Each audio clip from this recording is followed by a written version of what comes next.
The first time Daniel Harper agreed to take the money, it felt like his chest had been hollowed out and filled with shame. He stood in the parking lot outside a quiet cafe, fingers trembling around his phone, watching his own reflection in the dark screen and wondering how his life had narrowed down to this single, humiliating choice. A single father with overdue bills, a sick child at home, and a stranger's offer echoing in his head: ruin a date, cause discomfort, make sure it doesn't go well. He told himself it was just an interruption, just a few awkward minutes, nothing that would truly hurt anyone.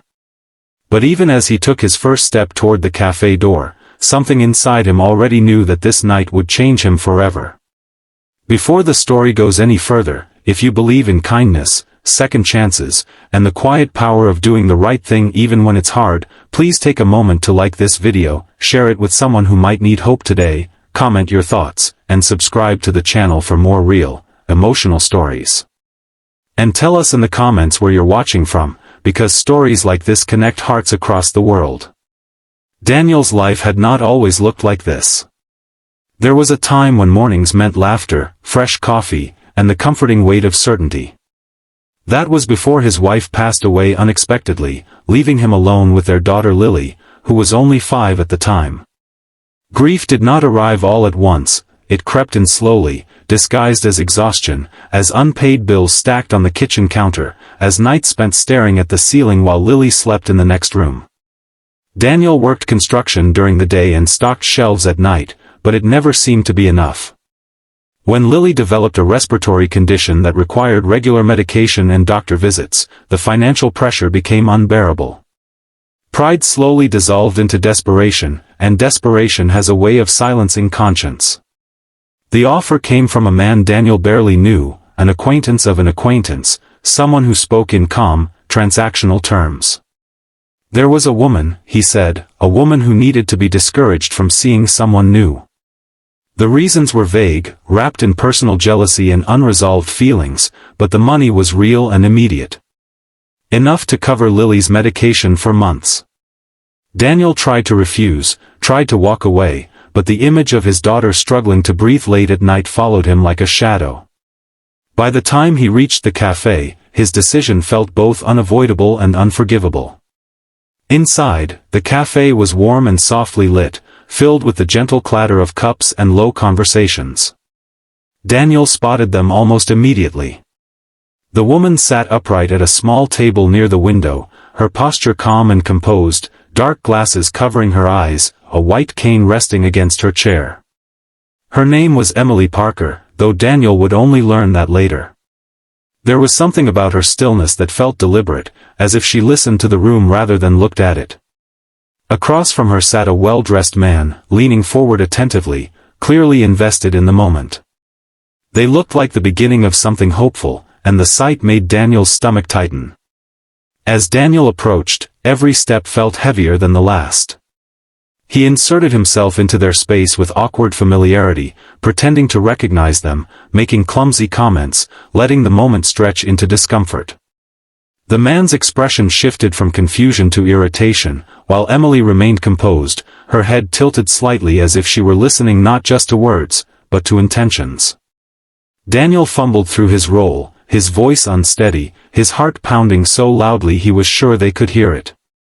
He expected annoyance, perhaps anger, but what he did not expect was the quiet patience in Emily's demeanor, the absence of judgment, the subtle sense that she saw more than anyone else at the table. The date unraveled quickly after that. The man stood, frustration written across his face, and left without looking back. The chair across from Emily remained empty, the silence heavy and unresolved. Daniel stood there, unsure whether to leave or apologize, feeling the full weight of what he had done pressing down on him. Emily turned her face slightly toward him, not in accusation, but in quiet curiosity. That was the moment something inside Daniel cracked open. He had come to disrupt, to sabotage, but instead he found himself exposed, stripped of excuses. They ended up outside, the evening air cool against Daniel's flushed skin. He confessed everything, not in dramatic bursts, but in tired, honest fragments. He spoke of Lily, of the nights filled with worry, of the shame that had led him here. He expected anger, rejection, perhaps pity. What he received instead was something far more unsettling: understanding. Emily listened without interruption, her presence steady and grounding. She spoke about her own life, about losing her sight in her early 20s after an illness, about learning to trust people again after discovering how easily others underestimated or used her. She told him that pain did not excuse harm, but it did explain it, and that explanation was the first step toward change. Over the following weeks, their lives crossed again in unexpected ways. Daniel ran into Emily at the park while Lily played nearby. Then again at the pharmacy. These encounters were unplanned, unforced, and slowly, something gentle began to grow between them. Emily met Lily, and Lily, with the unfiltered honesty only a child possesses, took to her immediately. Daniel watched as Emily knelt to Lily's level, listening to her stories with genuine interest, treating her not as a burden, but as a bright, important presence. For the first time in years, Daniel felt a sense of ease he had forgotten was possible. The man who had paid Daniel eventually confronted him, angry that his plan had failed. But by then, Daniel was no longer the same person who had stood in that parking lot clutching his phone. He returned the money, every last cent, even though it meant tightening his budget even further. Some choices, he realized, were too expensive no matter how much they paid. Life did not suddenly become easy. Bills still came, work was still exhausting, and fear still crept in during quiet moments. But there was also laughter again, shared meals, and the slow rebuilding of self-respect. Emily became a steady presence in Daniel's life, not as a savior, but as a partner who understood resilience because she lived it every day. She taught him that sight was not just something you had with your eyes, but something you cultivated with empathy, attention, and courage. Daniel learned that being a good father was not about never failing, but about owning your failures and choosing better every time you could. As time passed, Daniel often thought back to that night at the cafe, to the version of himself who believed he had no other options. He understood now that while desperation can corner a person, it does not define them.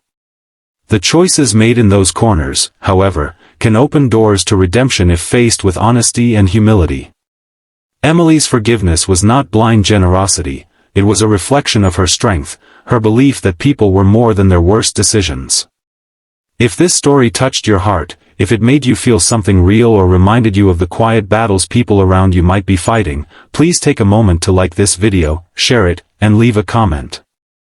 Your engagement helps stories like this reach others who may need hope more than they realize. And before this story ends, we have one special request for you. Please comment the word hope if you believe that even in our lowest moments, life can still surprise us with light. In the end, Daniel did not just ruin a date. He stumbled into a reckoning, one that forced him to confront who he was and who he wanted to be.